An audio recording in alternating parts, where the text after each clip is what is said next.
કે જાલંધરનું મોત થશે ત્યાં સુધી બેન કોઈ ઉપાધિ ન કરીશ. હવે જાલંધરને આ પૃથ્વી પર કોઈ મારનારું નથી, માટે જા.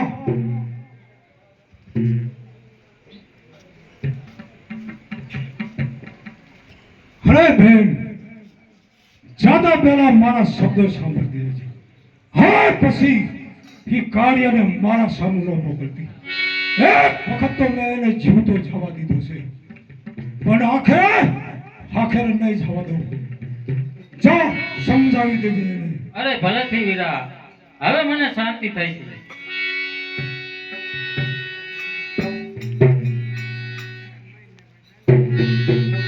વાહ બેન વાહ, આજ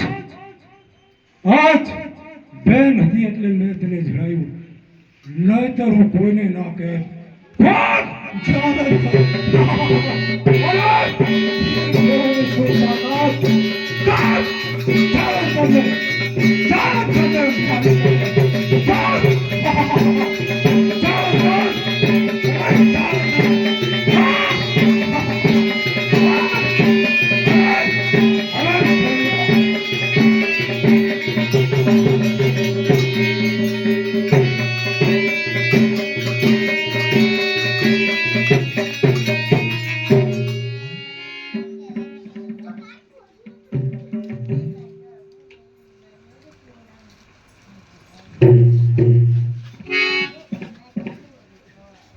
અરે પ્રભુ, હું આવી જઈશ.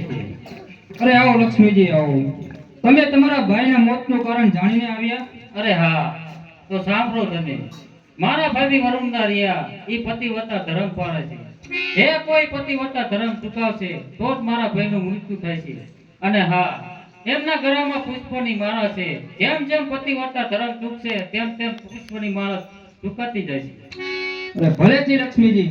અને જો આ તમારો મુગટ એમને એમ પણ કહેવાયું છે કે હવે ફરી મારા સામે ન આવે.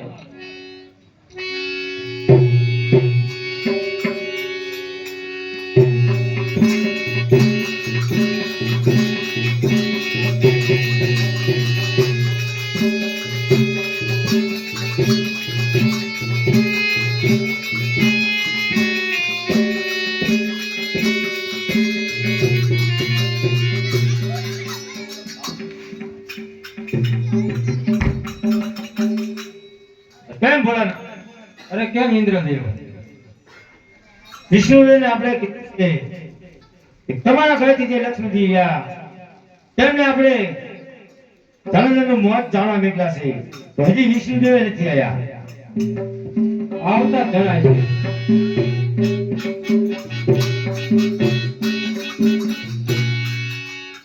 અરે ઇન્દ્રદેવ, અરે બ્રહ્મદેવ, અરે ભોળાનાથ, અરે આવો વિષ્ણુદેવ. લક્ષ્મીજીને આપણે જાલંધરનું મોતનું કારણ જાણવા મોકલ્યા હતા, તો એ મોતનું કારણ જાણીને આવ્યા. અને સાંભળો, જાલંધરના ઘરે જે વૃંદા છે એ પતિવતા ધર્મ પાળે છે, તો એનું સત કોઈ ચૂકવશે તો જ જાલંધરનું મોત થશે. અને હા, જાલંધરના ગળામાં જે પુષ્પની માળા છે એ માળા કર્મથી જશે તો સમજી લેવાનું કે વૃંદા સત ચૂકી છે. અરે હા, તમારું કહેવું બરોબર છે. તો હવે જાલંધરને આપણે મારો હોય તો જે જાલંધરના ઘરે રહ્યા એને આપણે વૃંદાને એનું સત ચૂકવવું પડે. તો એ સત ચૂકવવા માટે આપણે ભોળાનાથને મોકલીએ. અરે હા ઇન્દ્રદેવ, તો આપણે ભોળાનાથને મોકલવી. અરે હા, અરે ભોળાનાથ, અરે હા ઇન્દ્રદેવ. એવું રૂપ દાન તમારે કરવાનું કે વૃંદા તમને ઓળખી ન શકે. વૃંદાને એમ થવું જોઈએ કે મારું જાલંધર. કોઈ વાંધો નહીં. તો ભલેથી તમે આયા કણે જાલંધર સામે યુદ્ધ કરો અને હું ત્યાં વૃંદાનું પતિવતા ધર્મ ચૂકવું. પણ હા, જાલંધરની એક્શન તમારે અમને કરી દેખાડવી પડશે. એ તો કરી નાખી.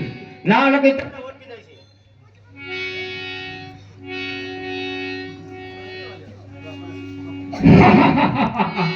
કોણ? કે જાલંધર. અરે પાણી પા. બરોબર છે બરોબર ને? બરોબર છે તો ચાલો.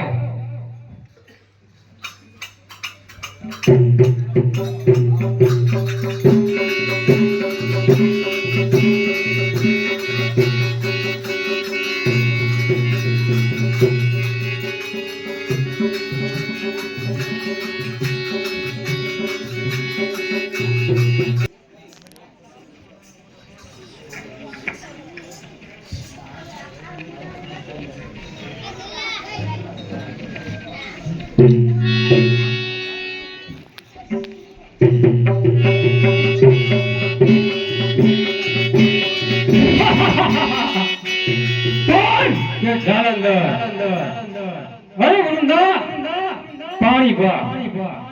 અરે હા પિતાશ્રી લો આ પાણી. અરે આ તો ઓળખી જાય.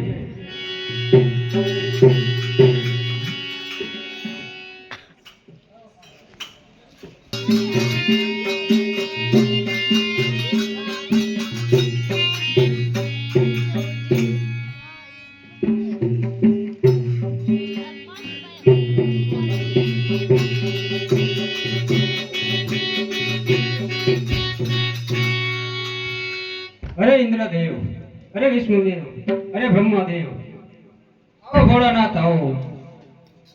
તમે શું જાલંધરનું રૂપ ધારણ કરી વૃંદાને સત ચૂકવી આવ્યા?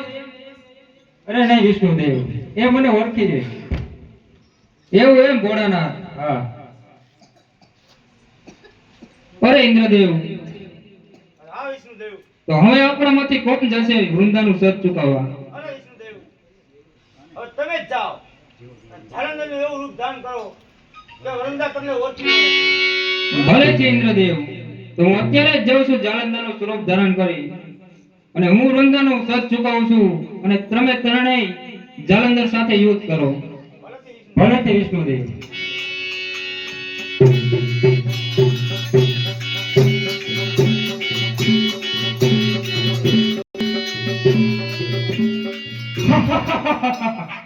વૃંદા પાણી પા. અરે હા સ્વામિનાથ લો આ પાણી.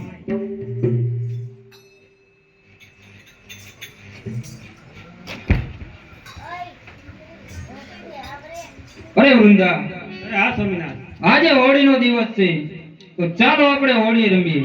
ચાલો.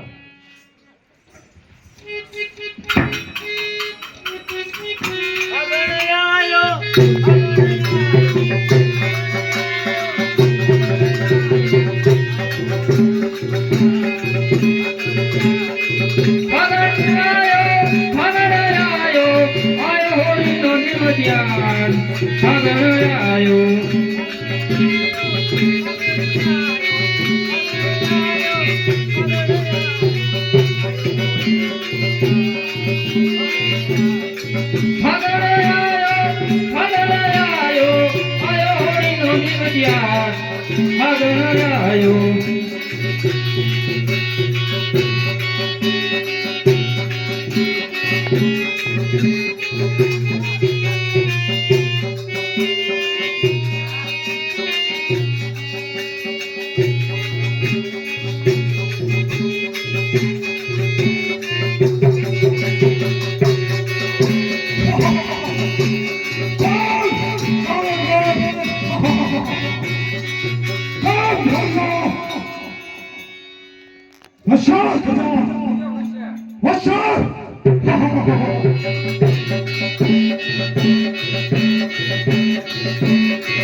દેવ સામે મારી શક્તિ નબળી પડતી જાય છે.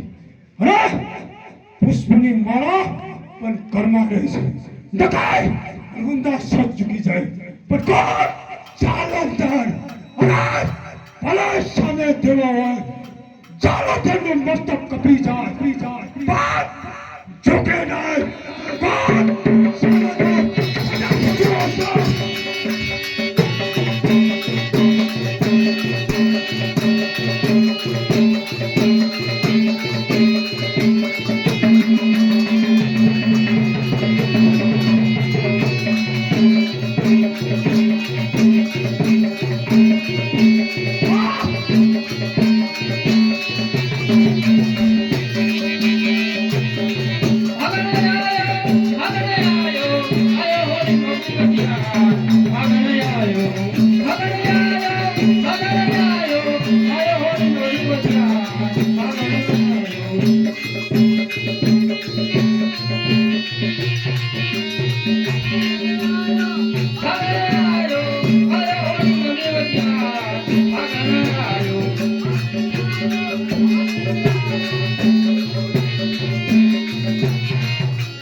કોણ સ્વામીનાથ છે. તો તમે કોણ છો? જે હોય તે સત્ય કહો, નકર હું તમને શ્રાપ આપું છું. જાઓ તે પથ્થર થઈને પડશો. અરે હું પણ તમને શ્રાપ આપું છું કે તમે એક તુલસીનો છોડ થઈને પડો.